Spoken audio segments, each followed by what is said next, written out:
Mzee huyu ana roho ya kikatili sana Baada ya kuona amezaa binti yake mrembo na amesha kuwa tayari, hataki aliwe na watu wengine, kwa anaona yeye mwenyewe ndiye aanze kumla binti yake. Yaani amezaa binti mrembo mpaka yeye mwenyewe baba anashawishika kumla mwanae wa damu kabisa.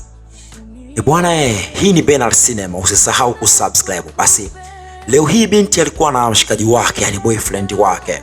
Walienda kula viwanja huko, unajua mambo ya ujana hawawezi wakaacha kuweza kuspend time pamoja watu kwenye mahusiano. Lakini binti aliporudi nyumbani, bwana akamsimulia mama yake kwamba mama, mimi na boyfriend wangu, kidume wangu, jana tumekula bata mpaka usiku kucha. Lakini mzee alikuwa anasikiliza kwa nje mazungumzo ambayo binti yake anamueleza mama yake. Basi leo mama akiwa hayupo, binti yuko peke yake na baba nyumbani. Baba akamwambia binti yangu, nisaidie kubeba hichi kifaa mara moja. Basi binti alibeba kile kifaa, akashangaa ndani ya nyumba yao kuna chemba ya siri ambayo hakuna mtu yeyote anayefahamu zaidi ya baba yake mwenyewe. Na binti alipoingia kwenye kile chumba, mwisho wa siku akafungiwa, akakuta hawezi kutoka tena. Lakini cha ajabu, kile chumba bwana, unaweza ukafungua ule mlango kwa password, na maana kama haujui password hauwezi kufungua kabisa huo mlango. Binti alijaribu kufungua password, lakini kwa kweli alishindwa, kwani ndo mara yake ya kwanza. Lakini cha ajabu zaidi, chumba hicho bwana kina kiza kikali sana. Lakini mzee huyu bwana, kwa sababu alikuwa amezamilia kitu kikubwa sana kwenye kile kisanduku ambacho alikuwa amebeba na binti yake, bwana alikuwa amepaki nguo za binti yake. Ina maana alikuwa ameshatayarisha mazingira tayari kana kwamba binti huyu anakwenda kukaa huko chini muda mrefu zaidi. Lakini mama aliporudi nyumbani akakuta binti yake hayupo, ni mno unazidi kwenda, ikabidi aende kuripoti polisi. Na polisi nao bwana wakawa wana guess, bwana binti yako bwana ni mkubwa, inawezekana amechukuliwa na wanaume huko wengine, lakini taarifa ni ya muhimu zaidi. Basi binti alipokuwa kupiga kule chini, ghafla bwana baba yake akawa anakuja. Baba yake anamlazimisha kufanya naye mapenzi. Lakini binti alipokuwa kataa, alikuwa anapigwa sana. Lakini baba kipi kinamuuma? Baba kinamuuma kile kitendo kana kwamba binti ana boyfriend wake, alafu binti mwenyewe ni mzuri. Baba roho inamuuma zaidi. Bwana siku 21 binti yuko chini peke yake. Baba anachokifanya, anamletea binti vizawadi vinini.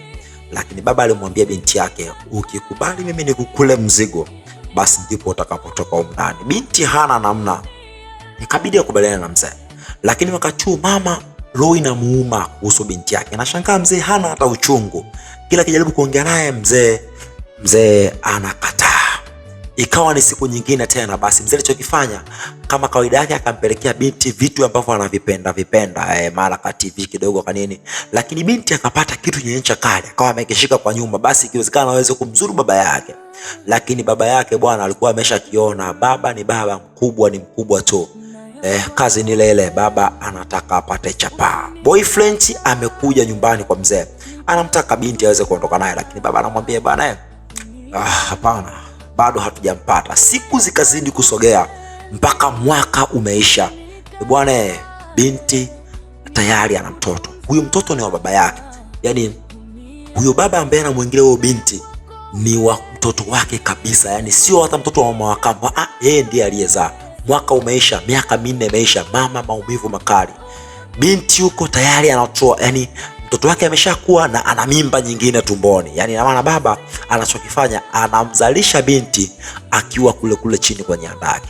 Lakini yule boyfriend wake hata kuweza kukata tamaa. Kila siku alikuwa akifika nyumbani, labda kama kuna taarifa zozote, matumaini yote, basi jamaa anapewa update, hatujampata bado. Ni mwaka wa 4 sasa, mwanaume anavumilia. Bwana mimi nilikuwa nampenda sana dada yako, lakini ndio hivyo tu, lazima ninamsubiri. Hata kama amekufa, nitaoa mpaka pale nitakapopata kaburi lake. Lakini nyumbani bado ni kisanga. Baba haoneshi roho ya kujali kabisa. Miaka 4 imeshafika na anamfokea mama yake kabisa. Kumbe bwana baba ndiye anayekula mwanae. Lakini mwisho wa siku baba alipokuwa amekaa, aliangusha funguo. Basi binti naye akaziona zile funguo, akaziokota funguo. Akasema leo ngoja nishuke kwenye chemba ya siri. Aliposhuka kwa chini, ukweli ni kwamba binti hakuona mlango, lakini alikutana na baba yake. Baba yake alichokifanya, akamnyang'anya funguo na kumwacha binti. Lakini binti, kumbuka huku ni mjamzito, lakini pia ana mtoto mwingine mkubwa. Basi binti alichokifanya, Baada ya kujifungua mtoto mwingine wa pili sasa, akamwambia baba yake, baba, naomba huyu mtoto mpelekee mama yangu huko juu aweze kuishi naye, kwani sasa huku chini siwezi nikaendelea kuwalea wanangu kwenye giza. Basi mama kule alipopata yule mtoto na ujumbe kabisa, mama, mimi ni mwanao, naomba umlee huyo mtoto. Mimi hapa nilipo siwezi kutoka na sijui lini nitatoka, inawezekana nikatoka nikiwa nimefariki. Lakini wakati huo binti alikuwa amembatanisha na kaujumbe kingine tena, mama, baba ndiye alinifungia. Kale kaujumbe kakusema, mama, baba ndiye aliyenifungia, baba mwenyewe ndiye aliyokapata. Basi baba aliposhuka chini kwenye basement, bwana aliweza kumshushia kipigo sana mtoto wake. Huku chini binti yake anazidi kuzaa watoto tu. Mpaka sasa ana watoto watatu.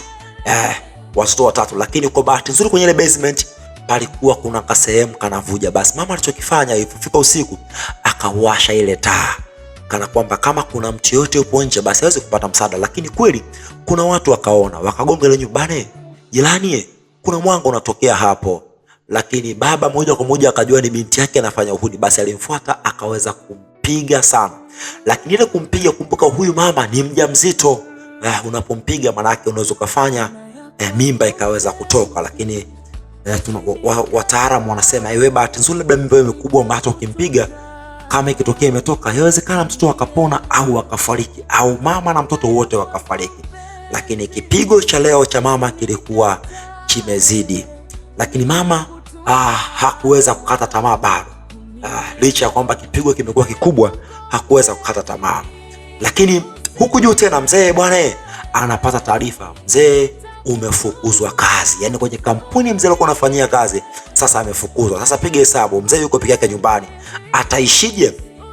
Ataishije? Kwa sababu anatakiwa aweze kuweka fedha matumizi kwa mke wake, lakini pia apeleke chakula cha siri. Alichoamua ni kwamba kuweza kuwaua, yani amuue mtoto wake ambaye amebebesha ujauzito ili siri yake iweze kufutika. Akapeleka mlija wa gesi ya sumu. Lakini bwana unapeleka vyote hivyo, unaenda kutesa familia. Mwisho wa siku mama akawa amezidiwa zaidi. Mama amezidiwa, watoto wenyewe wamezidiwa. Basi mzee pale pale tena akili ikawaza nyingine. Akasema okay fine, tumpeleke hospitalini huyo. Basi mtoto yule amezidiwa akampeleka hospitali, lakini yule mwingine wa kiume mkubwa aliyebaki, baba akamfungia kule kule chini. Leo yawezekana ikawa ndio pona ya huyo binti maskini ya Mungu. Basi wakati mzee yuko pale hospitali, mambo anazidi kushughulikia. Bwana yule binti alitoka kwenda kwa daktari, naomba nisaidie kitu fulani, nitakufa. Basi kweli yule nesi akaweza kumsaidia moja kwa moja kupiga simu polisi. Polisi wakaja wakamkamata mzee. Bwana mzee ana roho ngumu sana, ameamua kula mwanae kuwazalisha. Basi polisi wakafika nyumbani kule, wakakuta mtoto naye ana hali mbaya, yupo chini ya nyumba, ni kwenye basement kule chini. Basi mwisho wa siku wakaokolewa wale watoto wote pamoja na mama. Kwa maana hiyo sasa mama amekuwa na wajukuu watatu, na hao wajukuu ni wa mume wake. Na anaamua tu basi ngoja niendelee kuishi naye. Lakini boyfriend wake aliendelea kusubiri zaidi ya miaka 15. Bwana hakuweza kukata tamaa. Akasema hata kama baba yako amekufanya kitu hicho, lakini mimi bado nakupenda.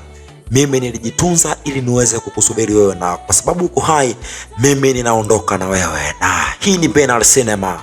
Baba mtu akaenda kufia gerezani. Usisahau kusubscribe na kulike, kuweza na comment pale inapowezekana. Bye bye.